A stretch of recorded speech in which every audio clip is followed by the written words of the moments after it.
All right, my name's Evan Barrett. We've got Travis Judell with us and Greg Hill. How's it going? All right, so let's start off with NFL free agency to start today. Starting right at 3 o'clock, so just in a few minutes here. We've already had a few people, a few players sign with teams, most notably Ndamukong Suh signing with the Dolphins for 60 years, $60 million guaranteed, I should say, and then Randall Cobb, 4 years, $40 million. Any major guys that you guys think big signings for them? I personally think that Frank Gore, as was speculated to go to the Eagles, will now saying is they're signing with Indianapolis. I think that will just be the most ruined duo that you can have on the AFC. I mean, you got Luck throwing the ball, and not to mention Andre Johnson, maybe a receiver, may not. We'll see what happens throughout the day. And with Frank Gore at the backfield, I mean, you got a pretty deadly combo there. So their offense is looking top-notch so far. As far as other trades that shocked me, the Kiko Alonso trade for LaShawn McCoy. Kiko Alonso coming out of a great year, aside from the ACL tear that we were talking about earlier. Yep. And them getting the Bills getting LaShawn McCoy, another great back. I thought he had a pretty decent year. I've heard some objections on that as well. But I think that the Bills won in that exchange, but that's just me. We'll see how the year pans out. So that's a noticeable one for me. Any opinion for who do you think won that trade, Travis? Oh, for the trade? I would say that the Bills won that. Well, they lost the trade, I think, because they got rid of, or they actually got LaShawn McCoy, and Matt Castle, right? Correct? Yep, they got Matt Castle from Minnesota for a draft pick as well. I think that was also a win. But for as far as free agency, we're talking about free agency, right? Yep, we can hop back there. Yep. One of the biggest things was the Packers signing Randall Cobb. I was starting to get worried that they weren't going to get him and that he was going to go somewhere else. And Randall Cobb is a major threat in the Packers' offense. Absolutely. They need to have him there. And also, they just signed their offensive lineman, so their offense is locked up until 2017, which is a huge deal. Yep. So you guys aren't worried about Randall Cobb having a previous injury like he has the 2 years prior? No, he seems just fine to me. I mean, those concussions, it doesn't seem like it bothered him last year, especially having that career year, just lining up in the slot alone over 1,000 yards and 12 touchdowns, I believe it was. So he had a great year, and I think he's going to continue to do that with Jordy Nelson alongside with him. Yeah. That's a deadly receiver combo. Very disappointing as a Bears fan or anyone in the NFC North seeing him come back. Well, I think that Brian Bulaga pickup as well for the Packers was a big pickup for them. Yeah, I didn't know if they were going to re-sign him or not, but yeah. So that goes on with more trades. We're starting at the start of Major League Baseball spring training, fellas. How do you guys feel about that? What are you looking forward to? I'm looking forward to, so as we just said, I'm a big Chicago fan. I'm really looking forward to the Cubs season right now. You've got all those big prospects that have come around from Theo Epstein.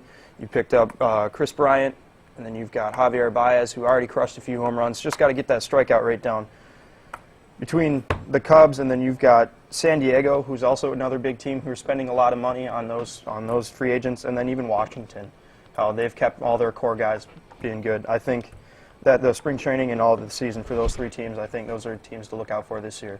Nice. Yeah, they are all definitely teams to look out, but I'm going to stick with the Milwaukee Brewers. I think that they are going to, this year, have a year. I mean, I know I've been saying this going into all the other seasons, and because I'm a Brewers fan, and last year I was like, oh yeah, this is their season, like when they started out 20-5, and then throughout the year, it's just same old Brewers, let us down, but I think this year, they're going to do it.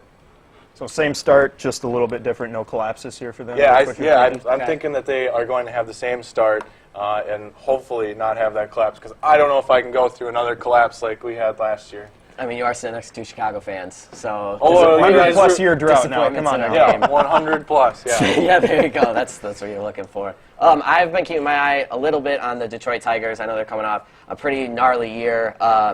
Their pitcher had probably one of the worst years of his career as far as numbers-wise, but they have a new general manager, I believe, and they're coming off of new renovations, just new moves off of the bench, and teams and just making progress. So I think they'll be a team to keep an eye on. Maybe not for the pennant, but definitely a threat. They've definitely gotten rid of some of those older guys, I know. Yeah. They got rid of Torrey Hunter, and they got rid of one of the setup pitchers, Koch, as well. They got rid of them. So they're bringing in some youth, and that should definitely help Detroit as well. Oh, absolutely. Yeah, absolutely. All right, should we start in a little bit on Chris Johnson here? How some recent news, how the NFL running back's been coming in. Yes. This is not known to many people. Not many people are aware of this. Breaking news here on WMCM. Live. Just recently he's come in, and they've said that a couple nights ago now that he was in a drive-by shooting. He got shot in the shoulder, and actually one of his passengers was actually shot and killed.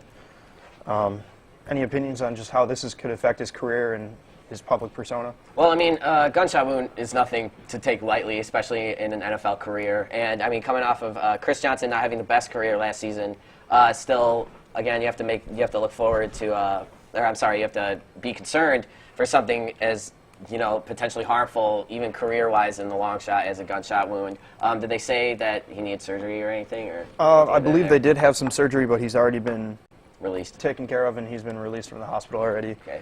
They did say he hasn't been cooperating with police as well as they would like, but so keep an eye on that's that, an NFL player. It seems like nowadays they don't really cooperate. They're their own person. We'll see how their season goes. So we'll keep an eye on him. Yeah. Throughout this long. I've got to imagine he's not going to go anywhere with career lows last year in every category. Even Chris Ivory showing him up at New York. Yeah. I don't see him going anywhere at all. Yeah, when you guys mentioned his name, I thought to myself, I had to think twice to remember who Chris Johnson was. I mean, he had a great season back with the Titans, but definitely fallen off my radar. He's not an elite running back anymore. So if this ends his career, I will not be heartbroken. So it's unfortunate that it has to end this way too, and something as violent as a gun accident, and especially where he's not cooperating with authorities. That's going to hurt his legacy too. Yeah, absolutely. Big time. He's certainly a long ways away from what we remember CJ2K. Yes. All right. Yes, indeed. So we're on for a break now. We're going to be looking at some perfect pets. Not quite. Should we?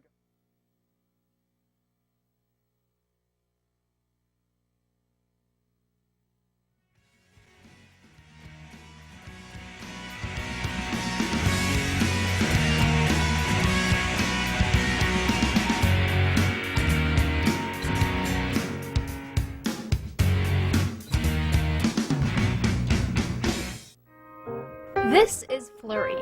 She's a 1-year-old polydactyl adult. She doesn't mind getting brushed, as long as you don't mind getting clawed. We give this kitty 6 paws up. Meet Snoop, a 3.5-year-old pit bull. He's a big, handsome cuddle bug who will jump into your lap. Snoop is looking for an owner who will have plenty of time to dedicate to him. To find out more about adoption for these pets or others, contact the Cooley Region Humane Society at 781-4014.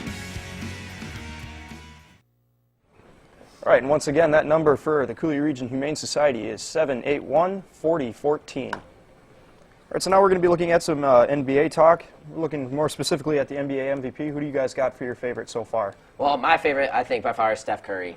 Off the Warriors, leading the Warriors first place in the Western Conference for a majority of the year. I mean, they're just unstoppable. And if we have, I think we might have a clip coming up of this wicked highlight that he has going to blowing out these 4 Clippers players at once and then draining a pretty clutch 3 at the buzzer. Yeah. Get that up. Not sure if we have that right now or not. All right. Guess not. Well, you're going to have to take my word on it. It was a pretty cool shot. So, but yes, I believe that. And then Steph Curry, I think, is he's the facilitator at, dishing dimes as well as scoring points pretty heavily, carrying the team and doing what MVP point guard should be doing.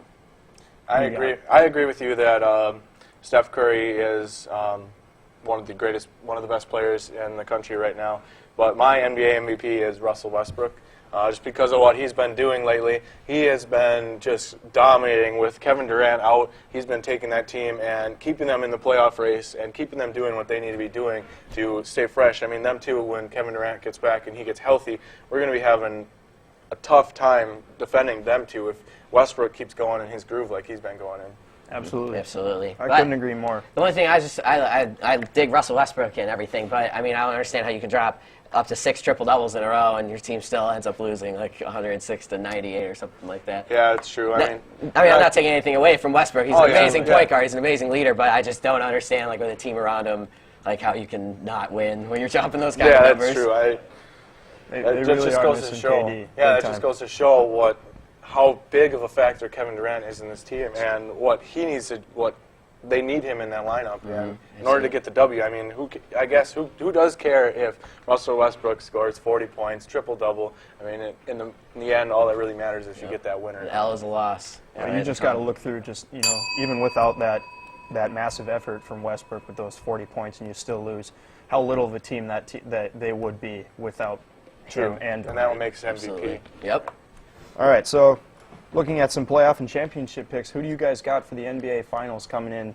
Season not quite wrapping up, but we're getting there. Who do you guys got? In a groove. I honestly, personally believe that the final matchup will be, at least in the Western Conference, will be Golden State. And I'm a little biased, but I think Golden State will take it because they're in a very tough conference. They're proved to be dominant. In the East, I'm thinking it might be either Atlanta or Memphis because Memphis is looking extremely well. They took it to my Bulls last night. Yeah, exactly. The defense is not. Marc Gasol's on fire. So I think that'll be a nice series if they meet up in the Eastern Conference Finals by some measure. I could definitely see Atlanta going through all the way, but Yeah. if Kevin Durant can get healthy, and if Russell Westbrook stays on this pace he's got, I think if OKC can get into the playoffs and stay into the playoffs, they could really take it to Golden State. I could see that, but I like Atlanta for how well they've been playing. They can take it to Memphis, even with that great defensive Memphis is. I'd like to see Atlanta and OKC in the finals. Yeah, that'd be a good matchup. You guys are forgetting, though, about the San Antonio Spurs. I mean, they've got all the experience. They've got Tim Duncan. This guy always comes alive during the playoffs. I think that he's going to do it again. He's a kind of guy in the Spurs with Coach Popovich. They're kind of team that can give the Golden States trouble or other teams like that. And then out of the East, I definitely have Atlanta also. Kyle Korver, he's my boy on 2K15, so I like to see him. I like to see him do well just because he lights it up for me in the video game. So Very nice. Absolutely. That's a justifiable reason. I use that all the time. Very well. All right, so moving on to NCAA, we're going to start talking a little bit about Wisconsin here. They're looking like right now going into the March Madness tournament, they're going to look like a 2. Any possible way you guys seeing them being a number 1 seed going in? I don't think that they're not going to get a number 1 seed, which is unfortunate.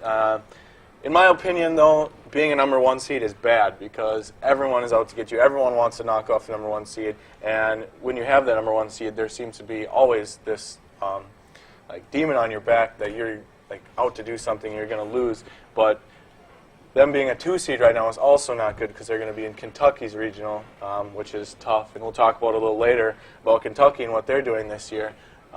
Just phenomenal. But I don't think they will get the 1 seed either. I think that it actually would be beneficial for them to get the 1 seed so they don't get matched up with Kentucky in the middle of the tournament because that finals for March Madness I think would be very well anticipated and would just be such a fun game to watch. Absolutely. The 2 seed, again, it's also dangerous, but not as, and I understand what you're saying with the 1 seed. It's kind of, you got that target on your back, and upsets always look worse because you're going to get upset no matter what if you are the 1 seed. But I believe that Wisconsin will probably get the 2 seed. Yeah. The selection committee. It's not too bad. All right, who do you guys see number 1 seed? Who do you guys like going all the way, other than our Kentucky? 4-1 Can you see seeds? that? My 4-1 seeds would definitely be Kentucky, Virginia, Villanova, and, some give room. Not Duke, as much as I would like to say Duke. They always get 4-3, and people always freak out because they're seeded so low. But, then they manage to blow it. So, which is unfortunate. I love Coach K. He's my favorite coach of all time. But, it's unreal how they can look so good through the regular season. Granted, they haven't looked this good in the regular season in a long time. So, maybe they will surprise me and get, hopefully, the Elite 8, because that's as far as I'm going to take them. But, wow, I don't think I could get a 4th number 1 seed. You guys want to help me out deciding? There's too many teams that are way too far up there. Yeah. I can't pick any myself. Got anything, It's Travis? kind of a toss-up between Virginia and Duke for that number 1 seed in that area, but I think I got to give it to Virginia, even though Duke did beat Virginia earlier in the year. I could see Duke getting that other one because when I watched them play Wisconsin this year, granted it was at the beginning of the year, but they pounded it to Wisconsin. I mean, Okafor took Frank Kaminsky in the post. Frank Kaminsky here being the the Big Ten Player of the Year and potentially the National Player of the Year. And Okafor, who's a freshman, made Frank look like a little freshman, in my opinion. Yeah. So was that at Madison? that was at Madison it was in too. Madison So that's an impressive That's win huge. that they have on their record. So I think that win right there might potentially put them in as another 1 seed. Absolutely. Well, we're going to take one more quick short break for a quick UWL promo. We'll be right back for Sports Talk Live. At the University of Wisconsin-La Crosse, surround yourself with potential. Surround yourself with lifelong friends. Step on campus and be welcomed with a friendly smile. It's just like home. Surround yourself with nature's beauty. Nestled in western Wisconsin's driftless area, it's perfect for learning. Hike the bluffs, bike the marsh, soar. Surround yourself with challenging academics. Our motto is Men's Corpus Gang, Latin for mind and body. Experience a whole education. Conduct research. Surround yourself with distinction. Surround yourself with UW-La Crosse. Welcome back to Sports Talk Live. One quick little segment left. We're just going to be talking here. Still NCAA tournament. And we're just chatting up here. Will UK go all the way? You know, I didn't think they were going to run the table in the first place, but they have surprised me 31-0. That's quite the feat. I don't think they'll go all the way because, as the tournament is correctly named March Madness, the craziest things happen in these couple of games in this short period of time. So I think that we're going to look at some heartbreaking loss somewhere down the turning line. Yeah. What you said earlier, 31-0, that is an amazing feat. But also what you said, March Madness, like it is madness. You never know what's going to happen. I think, though, that the Wisconsin-Kentucky game, that if Wisconsin does get the 2 seed and they are in Kentucky's regional, that is going to be one of the games that I think there's going to be more people watching that than potentially watch the Super Bowl. I mean, everyone's going to be watching that. Everyone's going to be tuned into that one. Absolutely. Just to see if we could end their 31-0 season. But as we said, it's March Madness. You never know what could happen. They could lose in the first round to a 16 seed. It's been done before. You never know. You never know. Where do you think they're going to end up? Where do you think they're going to finally lose? None of you guys think they're going to go all the way? Where do you think If it's I going to end up? had to take a point of them losing, probably at least the Final Four game. If that, I mean, I think they'll get that far, and then it'll be one of those, like, can they do it so short, kind of 30 for 30 documentary type deals, like one of those disappointing, but I think that's The what I 07 take. Patriots go all the way and then can't finish it off in Exactly, Super Bowl. yeah, exactly. I think that they'll lose to, if they do get up to the regional final there versus Wisconsin, in my opinion, I think Wisconsin is going to be able to knock them off. Not just being a Wisconsinite. I've been watching the Badgers pretty close and covering them for work a lot, and they're one of the best teams here, and they're going to be having Trayvon Jackson come back. I don't know how they're going to be using him, but right now Bronson Koenig is just playing phenomenal. The other night, for being a sophomore guard, he has just taken this team and, in my opinion, even taking it one step above what Trayvon could do. I mean, once they get him back, though, we know he's got the clutch ability or whatever, so I think that addition there will help them get past Kentucky. The only thing I can really see is it just being heartbreaking. I feel like I have this gut, feeling that it's going to be one of those, like you could see Willie Cauley-Stein walking off the court with his hands on his head going, I can't believe what just happened. So we'll see.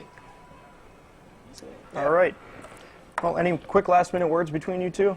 Any guys got anything? I'm quick you so wanna pumped say? for March. I've been waiting so long, so I'm just ready to get my picks in and start this tournament off. I don't really have a rant. rant No, it's either. a rant.